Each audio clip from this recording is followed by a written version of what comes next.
The room went silent the second his words hit the air. Our daughter's graduation party, her name still printed on the banner behind him, and my husband, no, the man who once pretended to be my partner, stood in front of everyone and announced his new life. I didn't flinch. I smiled. Not out of kindness, but because I had been waiting for this moment. "Congratulations on your honesty," I said, my voice calm, steady, cutting. Then I handed him the envelope. He thought it was nothing. He tore it open casually, arrogance still dripping from his shoulders. And then his face collapsed. He started screaming. But let me take you back. When I first met Daniel, he was everything I thought I wanted. Charming, protective, a man who could fill a room with his presence and make me feel like I was the only one who mattered. We built a life, a home, a family. For years I believed in him, in us. But love has blind spots. Mine were wide open. The first crack appeared when he started working late, always late. Then the cologne, expensive, new, and not for me. He stopped looking me in the eyes when I asked simple questions. I told myself I was imagining it. I told myself loyalty still lived in him. But lies always leave a trail. One night, his phone lit up while he showered. A message, "Can't wait to see you tomorrow." I didn't scream. I didn't cry. I simply read, memorized, and set the phone back down. That was the night I stopped being his wife and started being his executioner. I moved carefully. I pulled financial records, searched bank accounts, and traced transfers he thought I would never notice. Hotels, dinners, jewelry, thousands poured into someone else's hands. His girlfriend, a woman who used to sit at my table laughing with our friends. She played the part well, sweet, harmless, invisible enough to think she wouldn't get caught. But I don't attack blindly. I study. I wait. The first step was the lawyer. Quietly, discreetly, I filed every document I needed. Assets, properties, accounts, frozen under my name before he even suspected.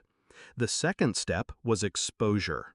I gathered photographs, receipts, and messages, stitching them together like a masterpiece of betrayal. The third step, timing.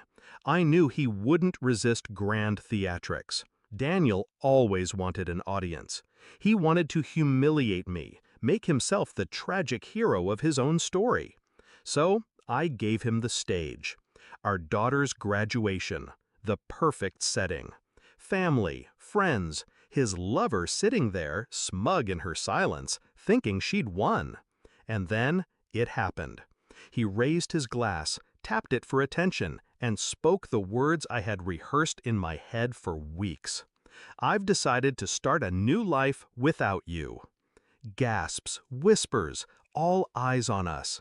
He thought I would crumble, but I smiled. "Congratulations on your honesty," I said, handing him the envelope I had prepared. He ripped it open, expecting maybe a letter, maybe a tearful plea. Instead, his world collapsed in seconds. Inside was a copy of the divorce papers, signed, sealed, filed. But that wasn't what made him scream. What made him howl in front of everyone were the attached documents. Proof of his affair. Bank statements, photos. The prenup he forgot existed. The one that left him with nothing the moment he cheated. Every friend, every family member, even his precious girlfriend sitting there with her painted smile, saw the truth in black and white. He tried to speak, to deny, but the evidence screamed louder than he ever could. His girlfriend slipped out quietly, her face pale, leaving him stranded in humiliation. I stood still, silent, watching him unravel. For years I had given him loyalty, love, devotion. Tonight I gave him justice. He called my name, begged, cursed, pleaded. His voice cracked, raw with disbelief. But I was already walking away. Not broken, not defeated, free. Later, people asked me how I stayed so calm, how I didn't lose myself in the storm of betrayal. The truth is, rage is a wildfire, but strategy, that is controlled burn.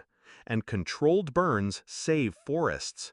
I didn't need to scream, I didn't need to fight, I just needed patience, precision, and the right stage. That night, he lost his reputation, his finances, his family. He lost the carefully crafted mask he wore for years. And me? I gained my freedom, my dignity, my daughter's respect. Sometimes revenge isn't about destroying someone. It's about handing them the mirror they've avoided all their lives and letting them choke on their own reflection.